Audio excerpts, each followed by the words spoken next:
പ്രിയ ദൈവമക്കളെ, നമ്മുടെ ജീവിതയാത്രയിൽ നമ്മൾ അനേക വിഷയങ്ങളിലൂടെ കടന്നു പോകേണ്ട അവസ്ഥകളുണ്ടാകും. ഇന്ന് നിങ്ങളോട് സംസാരിക്കുവാൻ ആഗ്രഹിക്കുന്നത് നമ്മൾ ഓരോരുത്തരും കടന്നു പോകുന്ന വിഷയത്തിൽ എങ്ങനെ നമുക്ക് ജയാളിയാകാൻ പറ്റും.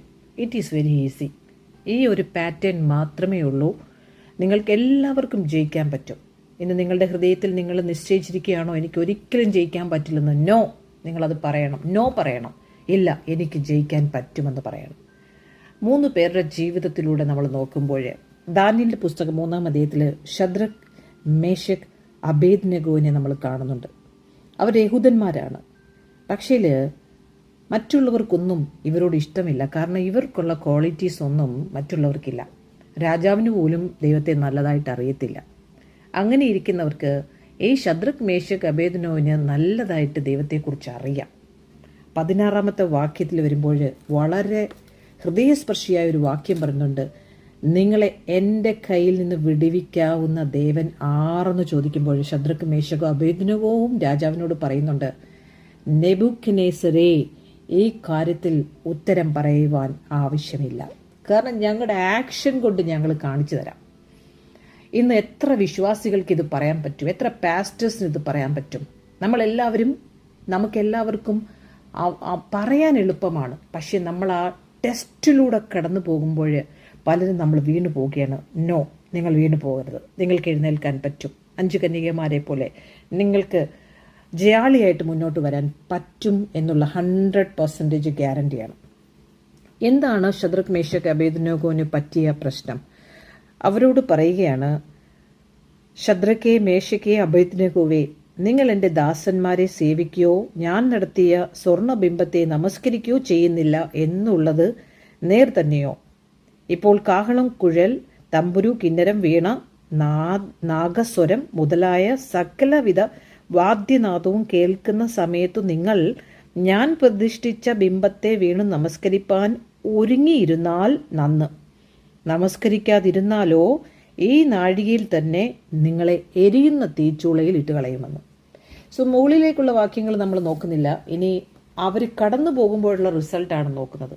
ഇതുപോലെ നമ്മുടെ ക്രിസ്തീയ ജീവിതത്തിലും വളരെ ശോചനാകരമായ അവസ്ഥയിലൂടെ ദൈവം തൻ്റെ ഭക്തന്മാരെ കടത്തിവിടും. 1 പത്രോസിന്റെ ലേഖനത്തിൽ പറയുന്നു, വിശ്വാസികൾക്ക് ഇത്രയും കഷ്ടമാണെങ്കിൽ അഭക്തന്മാരുടെ കഷ്ടം എത്ര വലിയതായിരിക്കും. അത് ന്യായവിധിയെക്കുറിച്ചാണ് പറയുന്നത്. നമ്മൾ ഈ ലോകത്തിൽ ജീവിക്കുമ്പോൾ നമുക്ക് ഇത്രയും വലിയ കഷ്ടം നമ്മുടെ വിശ്വാസത്തിൻ്റെ ശോധനയാണത് പറയുന്നത്. നമ്മൾ ഓരോരുത്തരും വിശ്വാസത്തിൻ്റെ ശോധനയിലൂടെ കടന്നു പോയേ മതിയാവുകയുള്ളൂ. കാരണം ജയിച്ചവനാണ് കിരീടം പ്രാപിക്കുന്നത്. നമ്മൾക്ക് ഓരോരുത്തർക്കും സാധിക്കും. കാരണം അവൻ്റെ വിത്താണ് നമ്മുടെ ഉള്ളത്തിൽ കിടക്കുന്നത്. നമ്മൾ നെഗറ്റീവ് കേട്ട് ഒത്തിരി സംസാരിക്കുന്നവരുടെ ഇടയിൽ നിന്ന് സംസാരിക്കുകയും ആവശ്യമില്ലാത്ത കാര്യങ്ങളിൽ നമ്മൾ ഇടപെടുകയും ചെയ്യുന്നതുകൊണ്ട് നമ്മുടെ വിശ്വാസം ഒന്ന് തണുത്തുപോയി, അല്ലേ?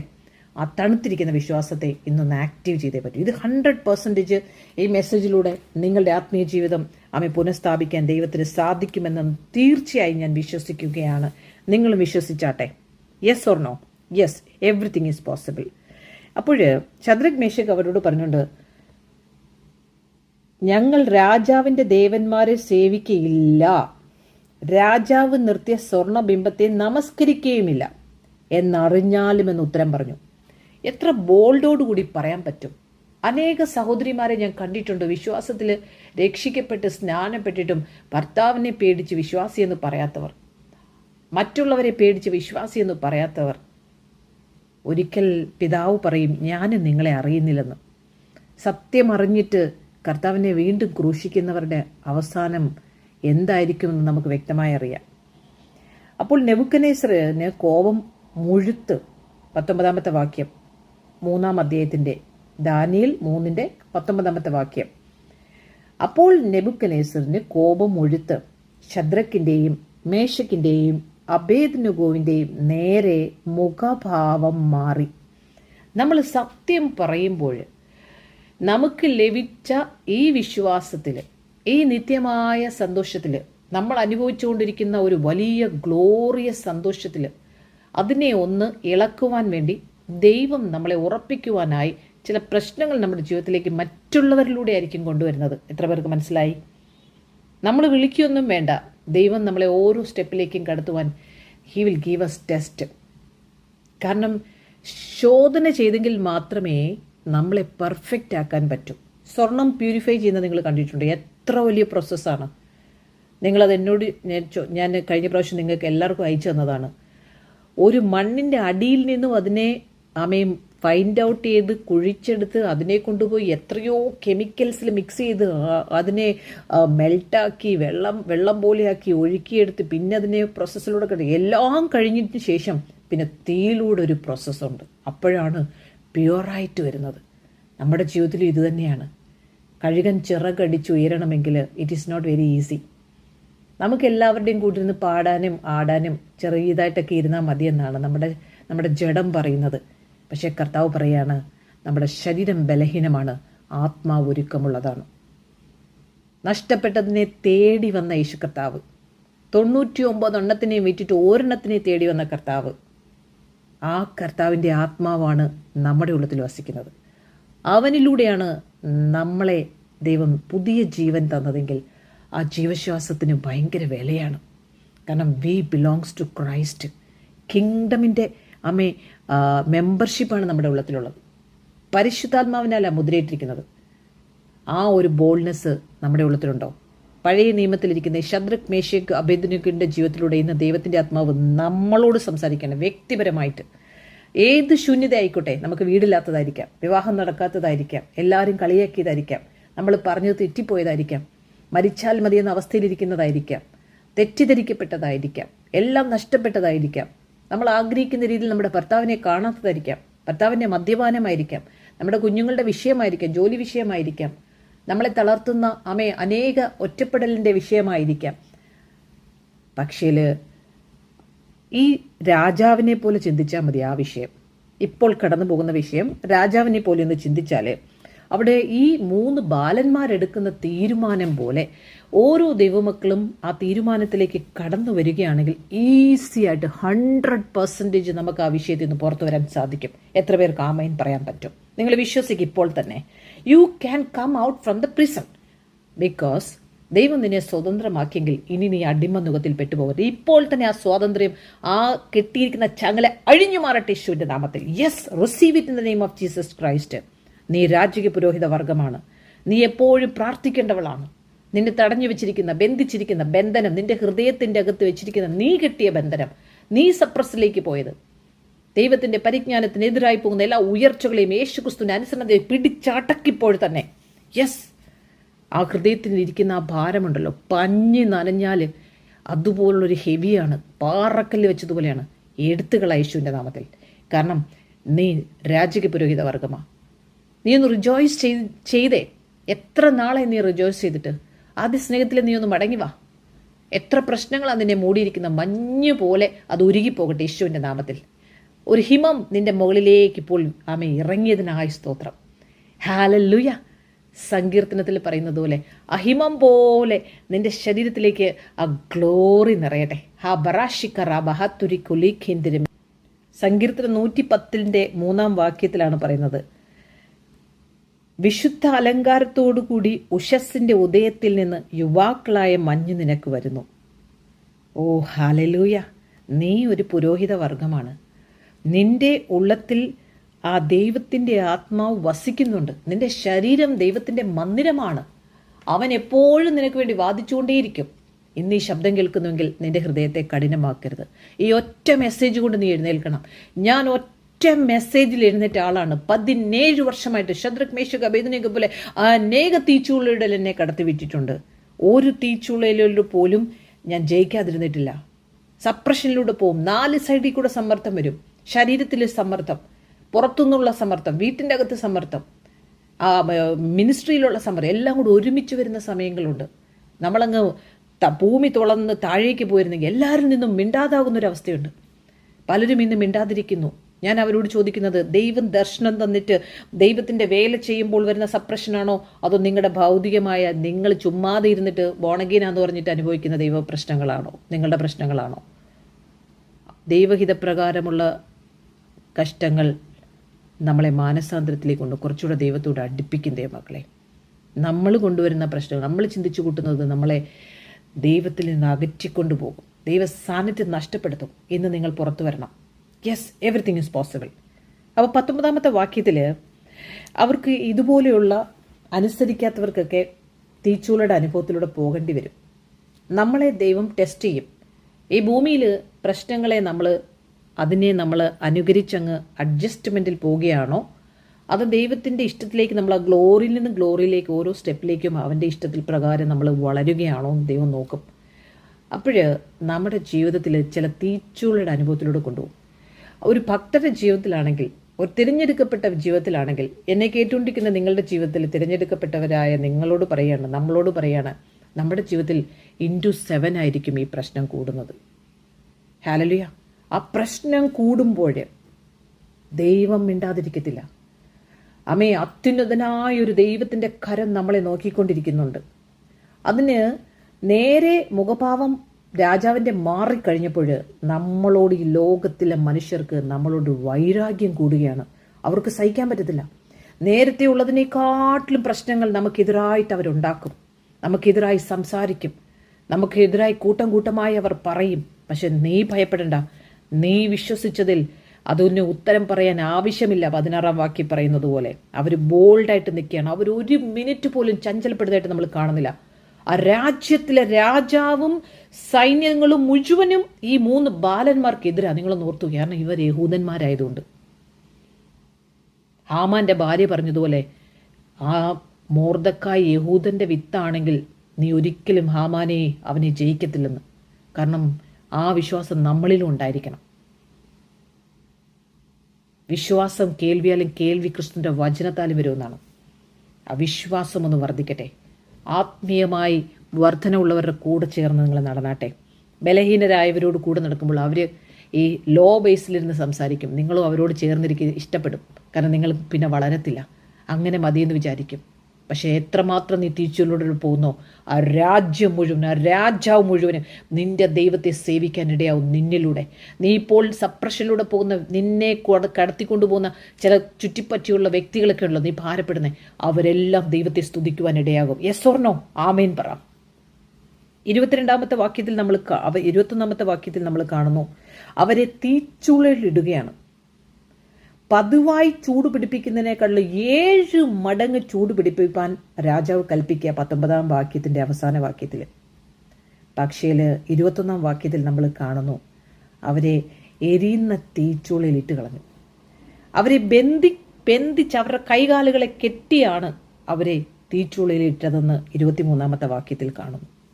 പക്ഷേ 24 വാക്യത്തിൽ വരുമ്പോൾ രാജാവ് പറയാണ്, മന്ത്രിമാരോട് പറയാണ്, നമ്മൾ 3 പുരുഷന്മാരെ അല്ലയോ ബന്ധിച്ച് തീയിലിട്ടത് എന്ന് ചോദിച്ചതിന് 23 അവസാനത്തിൽ പറയുന്നു, ബന്ധിക്കപ്പെട്ടവരായി എരിയുന്ന തീച്ചൂളയിൽ അവർ വീണു എന്നാണ്. ബന്ധിക്കപ്പെട്ടിരുന്നു അവർ. പക്ഷേ രാജാവ് കാണുന്ന എന്താണ്? അതിനവൻ 4 പുരുഷന്മാർ കെട്ടഴിഞ്ഞ് തീയിൽ നടക്കുന്നത് ഞാൻ കാണുന്നു. Hallelujah, praise the Lord. പോകുന്നത് തീക്കാത്ത, 7 മടങ്ങ് തീക്കാത്ത ഇട്ടിരിക്കുന്നത്, ഫിസിക്കൽ തീയിലൂടെയാണ് പോകുന്നത്. പക്ഷേ ഈ മനുഷ്യര് അതിൻ്റെ അകത്തൂടെ പോകുന്നവരെ കാണുന്നത് എങ്ങനെയാണെന്നറിയാമോ? കെട്ടഴിഞ്ഞ് നടക്കുന്നവരെ പോലെയാണ്. മോശത്തീയിലൂടെ ഇരിക്കുന്നതായിട്ട് മനുഷ്യന് തോന്നി. പക്ഷെ മോശത്തീയിലൊന്നുമില്ല, ഗ്ലോറിയസ് തീയിലായിരുന്നത്, ദൈവ സാന്നിധ്യത്തിലായിരുന്നത്. നിന്നോടും എന്നോടും ഇന്ന് ദൈവാത്മാവ് സംസാരിച്ചുകൊണ്ടിരിക്കുകയാണ്. നാം 3 പുരുഷന്മാരെ അല്ലയോ ബന്ധിച്ച് തീയിലിട്ടതെന്ന് ചോദിച്ചതിന് അവർ സത്യം തന്നെ രാജാവേ എന്ന് രാജാവിനോട് ഉണർത്തിച്ചു. അതിനവൻ 4 പുരുഷന്മാർ കെട്ടഴിഞ്ഞ് തീയിൽ നടക്കുന്നത് ഞാൻ കാണുന്നു, അവർക്കൊരു കേടും തട്ടിയിട്ടുമില്ല. 4മത്തവന്റെ രൂപം ഒരു ദൈവപുത്രനോട് ഒത്തിരിക്കുന്നു എന്ന് കൽപ്പിച്ചു. നെബൂഖദ്നേസർ എരിയുന്ന തീച്ചൂളയുടെ വാതിൽ അടുത്ത് ചെന്ന് അവന് സമാധാനമില്ല. അയ്യോ, ഇതെങ്ങനെ സംഭവിക്കുന്നു? കാരണം ഇന്നുവരെ സംഭവിച്ചിട്ടില്ലാത്തൊരു കാര്യം. നീ എല്ലാവരേക്കാളും സ്പെഷ്യലാണ്. നിന്നെ തൊടുമ്പോണ്ടല്ലോ, അവർ ഇന്നുവരെ പല ആളുകളെ അവർ തൊട്ടിട്ടുണ്ട്. പക്ഷെ അവരെ തൊടുന്നത് പോലെയല്ല നിന്നെ തൊടുന്നത്. You are special one. നിന്നെ തൊടുമ്പോഴുണ്ടല്ലോ, ആഹാ, നീ കടന്നു പോകണം അതിലൂടെ. അല്ല, പൈതലാണെന്ന് പറഞ്ഞുകൊണ്ട് മാത്രം പറ്റത്തില്ല. വിശ്വാസത്തിനെ ഒരു ശോധനയിലൂടെയാണ് ദൈവം ഉറപ്പിക്കുന്നത് നമ്മളെ. യെസ്, അങ്ങനെ ആ സമയത്ത് നീ കടന്നു പോയെങ്കിൽ മാത്രമേ ദൈവത്തിന് നിന്നെ ഡെലിവർ ചെയ്യാൻ പറ്റത്തുള്ളൂ. ദൈവം തൻ്റെ പ്രവൃത്തി ചെയ്യും. അബേദ്നെഗോവേ, ശദ്രക്കേ, മേശക്കേ പുറത്തു വരുവിനെന്ന് കൽപ്പിക്കുകയാണ്. ജനം തന്നെയാണ് ഇവർക്കെതിരായിട്ടൊരു കൽപ്പന പുറപ്പെടുവിക്കാൻ രാജാവിനെ പ്രേരിപ്പിച്ചത്. ആ രാജാവ് തന്നെ തിരിച്ച് കൽപ്പന കൊടുക്കുകയാണ് ഇവരെ പുറത്തു. 17 വർഷത്തെ ജേർണിയിൽ പറയാണ് ഇതുപോലെ എത്ര പ്രാവശ്യം ദൈവം പറഞ്ഞിട്ടുണ്ടെന്ന് പറയാം. എൻ്റെ ആടുകൾ എൻ്റെ ശബ്ദം കേൾക്കുമെന്ന കർത്താവ് പറയുന്നേക്കും. ഈ ദിവസങ്ങളിൽ വിവേചനത്തിൻ്റെ ആത്മാവ് നമുക്കുണ്ടായിരിക്കണം. പലരും നമ്മളെ തെറ്റ് വഴിയിലേക്ക് കൊണ്ടുവരാൻ പഞ്ചാര വാക്കുകളിലൂടെ കുരുവികളെ പോലെ ഭയങ്കരമായിട്ട് സംസാരിക്കും. ഞാനത് ഇന്ന് ഇവിടെ പറയുന്നില്ല. അപ്പൊ ഞാൻ ഗ്രൂപ്പിൽ നിങ്ങളോട് സംസാരിക്കും പിന്നീട്. ഹല്ലേലൂയ. ശദ്രക്കും മേശക്കും അബേദ്നെഗോവും തീയിൽ നിന്ന് പുറത്തു വന്നു. പ്രധാന ദേശാധിപതിമാരും സ്ഥാനപതിമാരും ദേശാധിപതിമാരും പ്രധാന ദേശാധിപതികളുണ്ട്, ദേശാധിപതികളുണ്ട്, സ്ഥാനപതികളുണ്ട്, രാജമന്ത്രിമാരുണ്ട്. അവരൊക്കൊന്നും സമാധാനമില്ല. നീ ഒരു വിക്ടറി എടുത്തു കഴിയുമ്പോണ്ടല്ലോ ഒറ്റയൊരെണ്ണത്തിന് ഭൂമിയിൽ അധികാരത്തിലിരിക്കുന്നതിന് സമാധാനം കിട്ടത്തില്ല. ആ പുരുഷന്മാരുടെ ദേഹത്തിന് തീ പിടിക്കാതെയും അവരുടെ തലമുടി കരിയാതെയും കാൽച്ചട്ടയ്ക്ക് കേടുപറ്റാതെയും അവർക്ക് തീയുടെ മണം പോലും തട്ടാതെ ഇരിക്കുന്നത് കണ്ടു. അപ്പോൾ നെബൂഖദ്നേസർ കൽപ്പിച്ചത് ശദ്രക്കിന്റെയും മേശക്കിന്റെയും അബേദ്നെഗോവിന്റെയും ദൈവം വാഴ്ത്തപ്പെട്ടവനെന്ന്. ഹല്ലേലൂയ. ആമേൻ. നിന്നിലൂടെ ദൈവം മഹത്വപ്പെടുമെന്നല്ലേ? നമ്മൾ ശോധനയിലൂടെ പോകാതെ ദൈവം എങ്ങനെയാ മഹത്വപ്പെടുന്നത്? നമ്മളെ പഠിപ്പിക്കുകയാണ് ശോധന ഇല്ല എന്ന്. ഇല്ല. എവ്രി ട്രിബുലേഷനിലൂടെ നമ്മൾ കടന്നു പോകുമ്പോൾ പൊന്നായിട്ട് നമ്മൾ പുറത്തു വരികയാണ്. അതാണ് പാസ്റ്റർ റാണി നിങ്ങളോട് പറഞ്ഞത്. നിങ്ങളുടെ പ്യൂരിഫിക്കേഷൻ ടൈമിൽ ദൈവത്തിന് നിങ്ങളെ വിട്ടുകൊടുക്കുക. അവനൊരു രാജ്യമായി നമ്മുടെ ഉള്ളത്തിൽ ഭരിക്കുവാൻ ആഗ്രഹിക്കുന്നു. നമ്മുടെ ഹൃദയത്തെ ഒന്ന് വിട്ടുകൊടുക്കണം. നമ്മളാരും ഹൃദയത്തെ വിട്ടുകൊടുക്കാൻ തയ്യാറല്ല. പകുതി മോനും പകുതി ഭർത്താവിനും പകുതി നമ്മുടെ ഇഷ്ടത്തിന് വെച്ചിരിക്കുക. മുഴുവനായിട്ടൊന്ന് വിട്ടുകൊടുക്കാമോ? നീ ആഗ്രഹിക്കുന്നതൊന്നും നടക്കത്തില്ല. ഞാൻ കഴിഞ്ഞ ദിവസത്തിൽ ഒരു കാര്യം എൻ്റെ ഹസ്ബൻഡിനോട് പറഞ്ഞു. ഇംപോസിബിൾ എന്ന് എൻ്റെ ഹസ്ബൻഡ് പറഞ്ഞു. അദ്ദേഹം അദ്ദേഹത്തിന് ഇഷ്ടത്തിന് പോയി.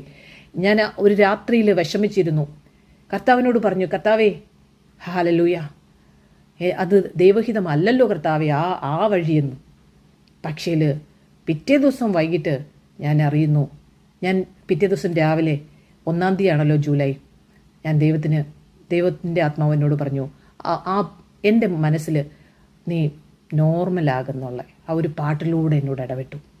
മനസ്സേ നീ സ്വസ്ഥമായിരിക്കുക, ഉടയോൻ നിൻ്റെ കൂടെയുണ്ടെന്ന്. പിന്നെ ഞാൻ എന്തിനു ഭാരപ്പെടണം? ഞാൻ അവൻ്റെ മകളാകുമ്പോൾ ഞാൻ എന്തിനു ഭാരപ്പെടണം? എൻ്റെ കാര്യങ്ങളെ എനിക്ക് എന്തെങ്കിലും ഒരു വിഷമം വന്നാൽ ഞാൻ എൻ്റെ കർത്താവിനോട് പറയും. That's it. ഇതൊന്നും എൻ്റെ വിഷയങ്ങളല്ല. പക്ഷേ പിറ്റേന്ന് വൈകിട്ട് ഏത് വഴിയാണോ ഞാൻ കർത്താവിനോട് പറഞ്ഞു ആ വഴി തന്നെ എൻ്റെ ഹസ്ബൻഡ് ഡിസൈഡ് ചെയ്തു. ഹല്ലേലൂയ. മുന്നമേ പോയി കർത്താവ് ദുർഘടങ്ങളെ നിരപ്പാക്കുക ദൈവമക്കളെ. നമ്മൾ അവനോട് പറ്റിയിരിക്കുമ്പോൾ ആത്മീയമായ കാര്യങ്ങൾക്ക് വേണ്ടിയിട്ടാണ് നമ്മളുടെ ഓരോ പ്ലാനുകളും നമ്മൾ ചിന്തിക്കുന്നതെങ്കിൽ അതിൻ്റെ പുറകിലുള്ള ദൈവിക ഉദ്ദേശത്തെ ദൈവം മനസ്സിലാക്കും. നമ്മുടെ ഹൃദയത്തെ ദൈവം മനസ്സിലാക്കും. ഭൗതികമായ ഏത് കാര്യവുമായിക്കോട്ടെ, ആത്മീയമായ ഏത് കാര്യവുമായിക്കോട്ടെ, അതിൻ്റെ പുറകിൽ നിനക്ക് ദൈവത്തോട് കണക്ട് ചെയ്തുകൊണ്ട് നിനക്ക് മുന്നോട്ടുള്ള യാത്രയിൽ ആത്മീയമായ കാഴ്ചപ്പാടിലാണ് നീ അത് ചിന്തിക്കുന്നതെങ്കിൽ ദൈവം നിനക്ക് വേണ്ടി, നിന്നോട് ചേർന്ന് നിനക്ക് വേണ്ടി ദൈവം അത് പ്രവർത്തിക്കുക തന്നെ ചെയ്യും. രാജാവിൻ്റെ ഹൃദയം യഹോവയുടെ കയ്യിൽ നീർത്തോട് കണക്കിരിക്കുന്നു. അവനിഷ്ടമുള്ളിടത്തേക്ക് അതിനെ തിരിക്കുന്നു. തൻ്റെ ഭക്തൻ ഒരു തീ പോലും മണം പോലും അവരുടെ ശരീരത്തില്ലായിരുന്നു.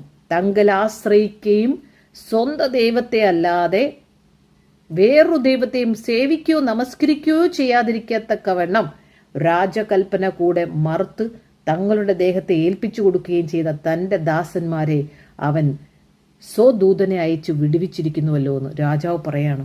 എങ്ങനെയൊക്കെയാ? അവരിൽ അവരെ ആശ്രയിച്ചില്ല. നമ്മളൊന്ന് ശോധന ചെയ്താട്ടെ.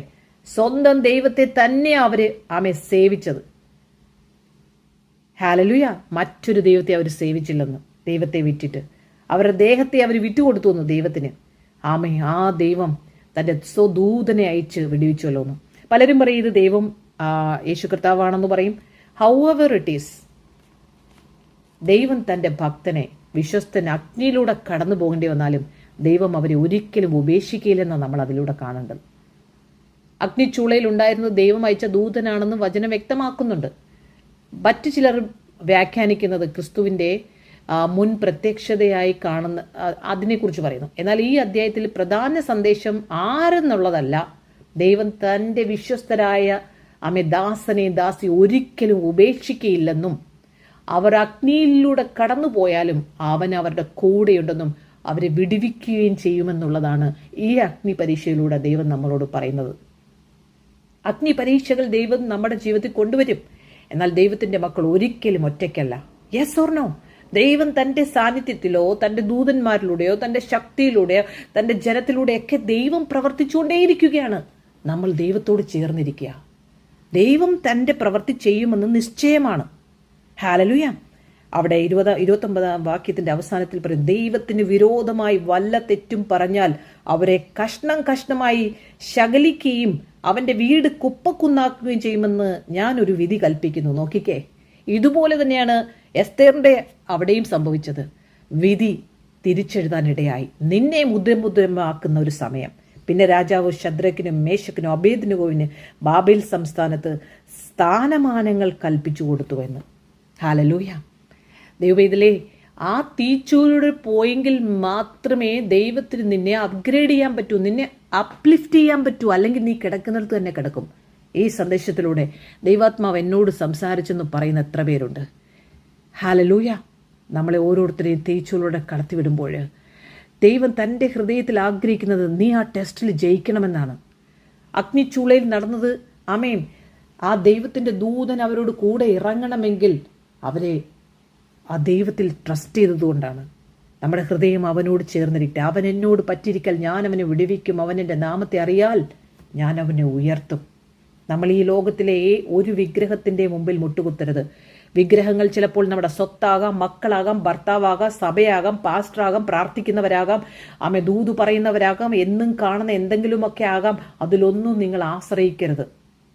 ജനത്തിൻ്റെ പ്രീതി, കയ്യടി, പണം, അധികാരം, സ്ഥാനം, ചില പാപത്തോടുള്ള വിട്ടുവീഴ്ച, നമ്മുടെ സ്വയം ശരീരത്തെ നമ്മുടെ സുഖത്തിന് വേണ്ടി ഉപയോഗിക്കുന്നത്, ഇതെല്ലാം വിഗ്രഹങ്ങളാണ്. നമ്മുടെ ഫോൺ വിഗ്രഹമാണ്.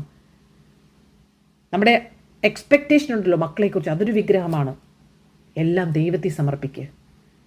സത്യം പറയേണ്ടി വന്നാൽ ഒറ്റയ്ക്കായാലും നീ ഉറച്ചു നിൽക്കണം. ആരോടൊക്കെയോ ദൈവത്തിൻ്റെ ആത്മാവ് സംസാരിക്കുകയാണ്. നീ സത്യം സംസാരിച്ചുകൊണ്ടേയിരിക്കുക. അവിടെ ദൈവമാണ് പ്രവർത്തിക്കുന്നത്. ആ തീച്ചൂടെ ഒരു അവസാനമുണ്ട്. ഏത് പ്രശ്നത്തിനും ഒരു അവസാനമുണ്ട്. ദൈവത്തിന് എല്ലാം ചെയ്യാൻ കഴിയുമെന്ന് നീ വിശ്വസിക്കണം. വിശ്വാസം എന്ന പരിചയം എടുത്തുകൊണ്ട് നിൽക്കണം. ഹല്ലേലൂയ. എന്നാൽ അവിടുത്തെ ഹിതത്തിന് കീഴടങ്ങുകയും ചെയ്യുക, ദൈവത്തിൻ്റെ ഇഷ്ടത്തിന്. അഗ്നി പരീക്ഷയിലൂടെ നീ നടന്നാലും ദൈവത്തിൻ്റെ സാന്നിധ്യം നിന്നോടൊപ്പമുണ്ട്. അവൻ നോക്കിക്കൊണ്ടേയിരിക്കുകയാണ് നീ എവിടെ വരെ പോകും, നിന്റെ വായിലൂടെ നീ എന്തോ പറയുന്നതെന്ന്. അൺടിൽ അൺലെസ് നിന്നെ ടെസ്റ്റിലൂടെ കടത്തി വിട്ടില്ലെങ്കിൽ പിശാച് അവിടെ നോക്കിയിരിക്കുകയാണ് നീ എന്തോ ചെയ്യുന്നതെന്ന്. നീ അതിൽ ജയിക്കണമെന്ന് 24 മണിക്കൂർ നിനക്ക് വേണ്ടി പക്ഷവാദം ചെയ്യുന്ന യേശു കർത്താവ്.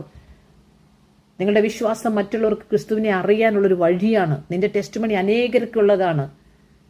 നിന്റെ മുട്ടുമടക്കാത്ത വിശ്വാസമാണോ എന്നാണ് ദൈവം ടെസ്റ്റ് ചെയ്യുന്നത്. 17 വർഷമായി എന്നെ മുട്ടുമടക്കാൻ എൻ്റെ ഹസ്ബൻഡും എൻ്റെ നാട്ടുകാരും വീട്ടുകാരും സഭക്കാരും എല്ലാവരും നോക്കുകയാണ്. പലപ്പോഴും എന്നെ തകർക്കാൻ നോക്കുന്നു. ഹല്ലേലൂയ. ഞാൻ ഓരോ സ്റ്റെപ്പും എഴുന്നേൽക്കുന്നതേ ഉള്ളൂ. മുട്ടുമടക്കാത്ത വിശ്വാസം, വിട്ടുവീഴ്ച ചെയ്യാത്ത ഉറച്ച ബോധ്യം നിന്നിലുണ്ടോ? എന്നിരുന്നാലും എന്ന് പറയുന്ന പക്വമായ ഒരു വിശ്വാസം. അഗ്നിക്കുള്ളിൽ കൂടെ നടക്കുന്ന ദൈവത്തിനോട് ചേർന്ന് നടക്കുന്ന അനുഭവം. ദൈവം അത്ഭുതങ്ങൾ കണ്ടാൽ മാത്രം വിശ്വസിക്കുന്നവരെ അല്ല അന്വേഷിക്കുന്നത്. അത്ഭുതം വൈകിയാലും വിശ്വസ്തരായി നിൽക്കുന്നവരാണോ എന്നാണ് ദൈവം നോക്കുന്നത്. അങ്ങനെയുള്ളവരെ അന്വേഷിച്ച് ദൈവം ഈ ദിവസങ്ങളിൽ നടക്കുക. അത്തരത്തിലുള്ളൊരു വിശ്വാസമാണ് ലോകത്തോട് യേശുക്രിസ്തുവിനെ സാക്ഷീകരിക്കുന്ന ഏറ്റവും ശക്തമായ ജീവിത സാക്ഷ്യമെന്ന് പറയുന്നത്. Are you the one? ഞാൻ നിങ്ങൾക്ക് വേണ്ടി പ്രാർത്ഥിക്കുന്നു. കർത്താവേ, ശദ്രക്, മേശക്, അബേദ്നെഗോയെ പോലെ വിശ്വാസത്തിനൊരു ശോധനയുണ്ടല്ലോ കർത്താവേ, അതിലൂടെ ഞങ്ങൾ കടത്തിവിടുമ്പോൾ 1 പത്രോസ്, നീതിമാൻ പ്രയാസേന രക്ഷ പ്രാപിക്കുന്നുവെങ്കിൽ അഭക്തന്റെയും പാപിയുടെയും ഗതി എന്താകും? 1 പത്രോസ് 4-ാം അധ്യായത്തിന്റെ 17-ാം വാക്യത്തിന്റെ അവസാനത്തിൽ പറയുന്നു, നമ്മളിൽ തുടങ്ങിയാൽ ദൈവത്തിന്റെ സുവിശേഷം അനുസരിക്കാത്തവരുടെ അവസാനം എന്താകും? നീതിമാൻ പ്രയാസേന രക്ഷ പ്രാപിക്കുന്നുവെങ്കിൽ അഭക്തന്റെയും പാപിയുടെയും ഗതി എന്താകും? 3-ാം അധ്യായത്തിന്റെ 6-ാം വാക്യത്തിൽ പറയുന്നു, അങ്ങനെ സാറ അബ്രഹാമിനെ യജമാനനെന്ന് വിളിച്ചനുസരിച്ചിരുന്നു. നന്മ ചെയ്ത് യാതൊരു ഭീഷണിയും പേടിക്കാതിരുന്നാൽ നിങ്ങൾ അവളുടെ മക്കളായി തീർന്നു. ഹല്ലേലൂയ. പ്രിയ ദൈവമക്കളെ, നമ്മളിന്ന് ഭയക്കുന്നത് ആരെയാണ്? നമ്മുടെ ഹൃദയങ്ങളെ സമർപ്പിക്കുക. ഹബാറിയ സിക്കോറോ ഷബാഹ തുലിക്കേറിക്കന്തമേ. കർത്താവെ, ഇന്ന് വേറെയായിട്ടിരിക്കുന്ന തളർന്നിരിക്കുന്ന മരുഭൂമിയുടെ അവസ്ഥയിലൂടെ പോകുന്ന ഹൃദയങ്ങൾ എന്നെ കേൾക്കുന്നുവെങ്കിൽ വീണ്ടും അവരെ എഴുന്നേൽപ്പിക്കണമേ കർത്താവേ. ശദ്രക് മേശക് അബേദ്നെഗോയെ പോലെ ഒരു ബോൾഡായിട്ടുള്ള വിശ്വാസത്തിലേക്ക് അവരെ കൊണ്ടുവരണമേ കർത്താവേ. അവർ യഹൂദരെന്ന് അവർ നിർണയിച്ചെങ്കിൽ അവർക്ക് വേണ്ടി എതിരായി നിന്നതിനെ അനുകൂലമാക്കിയ ദൈവം ഈ കല്ലാരുരുട്ടി മാറ്റുമെന്ന് മറിയ പറഞ്ഞപ്പോൾ മുന്നമേ പോയി കർത്താവിൻ്റെ മുൻനിർണയമേ മറിയത്തിലെ ഹൃദയത്തെ അറിഞ്ഞ ദൈവം ഹോറാബാല ബഷാന്തരി ഉയർത്തെഴുന്നേറ്റ ക്രിസ്തുവിനെ കാണുവാൻ അവൾക്ക് ദൈവം ആദ്യം അവസരം കൊടുത്തുവെങ്കിൽ ലോക സൃഷ്ടിക്ക് മുന്നമേ ഞങ്ങളെ ഒരുക്കിയിരിക്കുന്ന കർത്താവെ, ഞങ്ങളെ മുൻനിർണയിച്ച കർത്താവെ, ഞങ്ങൾ ഏത് ശൂന്യതയിലൂടെ പ്രശ്നത്തിലൂടെ കടന്നു പോകുമ്പോൾ നീ അറിയാതല്ലോ ഞങ്ങളുടെ ജീവിതത്തിൽ ഒന്നും സംഭവിക്കുന്നത്. ഞങ്ങളുടെ തലയിലെ മുടി പോലും കൊഴുന്ന നീ അറിയുന്നുവെങ്കിൽ ഇന്ന് നിൻ്റെ മക്കൾ കടന്നു പോകുമ്പോൾ അധികം കൃപയും വിശ്വാസവും വർദ്ധിക്കട്ടെ. പ്രശ്നം മാറിപ്പോകാനല്ല, ആ പ്രശ്നത്തിലൂടെ കടന്നു പോകുമ്പോൾ നിന്നിൽ തന്നെ ആശ്രയിക്കുവാൻ. ഞങ്ങളുടെ ടെസ്റ്റിമണി എന്താണ്, ഞങ്ങളുടെ വായിലൂടെ വരുന്നത് എന്താണ്, ഞങ്ങളുടെ സാക്ഷ്യം എന്താണെന്നാണല്ലോ നീ നോക്കുന്നത്. അതിലെല്ലാം ജയിക്കുവാൻ ഞങ്ങൾക്ക് കൃപ തരുന്നതിനായി സ്തോത്രം ചെയ്യുന്നു. എല്ലാവരും ബ്ലെസ് ചെയ്തു പ്രാർത്ഥിക്കുന്നു. 5 കന്യകമാരെ പോലെ ഒരുങ്ങുവാൻ, അനേകർക്ക് ഞങ്ങളൊരു സാക്ഷിയാകുവാൻ ഞങ്ങളെ ഒരുക്കിയ കൃപയ്ക്കായി സ്തോത്രം ചെയ്യുന്നു. We take victory in the name of Jesus Christ. God has a great plan about you. Never give up. ഈ സന്ദേശം നിങ്ങളെ ഹൃദയത്തെ ടച്ച് ചെയ്തുവെങ്കിൽ, നിങ്ങൾക്ക് ഉണരുവാൻ സാധിച്ചുവെങ്കിൽ, you can send me message 00971 55 7079 031. Have a blessed day. God bless you.